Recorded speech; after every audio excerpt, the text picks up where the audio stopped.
C'est dans le cadre d'une bonne collaboration déjà existante entre l'exécutif provincial et la Caisse d'épargne du Congo Cadeco que le directeur général adjoint de cette banque, Christian Louvoiseau, est reçu par le gouverneur de province, Dr Guy Bandundu-Nguidi. Au centre de leur discussion, la relance des activités de la Cadeco à travers le pays, notamment au Congo central. Bref, c'était de faire avec lui un bref aperçu sur la Cadeco,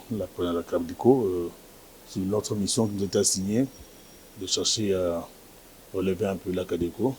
Et dans ce cadre-là, on a échangé pour que notre représentant, ici présent, dans son travail, dans ses tâches, qu'il puisse, en cas de problème, en cas de difficulté, avoir de facilité à rencontrer le gouverneur pour, bien sûr, des voies et moyens pour les solutions. Le Cadeco, c'est la seule banque nationale qui nous reste.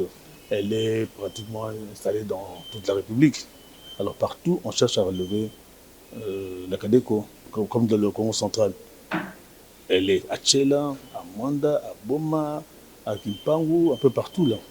Alors on voudrait vraiment que ça redevienne comme avant, parce que en relançant la Cadeco, ça profitera au développement de la province. Autre délégation reçue est celle de l'Agence nationale d'électrification ANSER en sigle, venue présenter ses civilités à l'autorité provinciale Dr Guy Bandundu-Nguidi. Et c'est avant de débuter leur mission en province. Le chef de l'exécutif provincial s'est également entretenu avec Madame Christelle Mwabilou, directeur général adjointe de l'Office congolais de contrôle. Celle-ci est venue présenter ses civilités, mais également faire part de l'objet de sa mission au Congo central. Enfin, le gouverneur de province, Dr Guy Bandundu-Nguidi, a conféré avec la délégation de l'Agence des zones économiques spéciales AZER sans sigle, sous la conduite de son directeur général Hippolyte Magogo. Quelques heures avant la tenue d'une grande réunion avec le responsable de ces services de la présidence de la République dans la salle de conférence au 4e niveau du bâtiment du gouvernorat.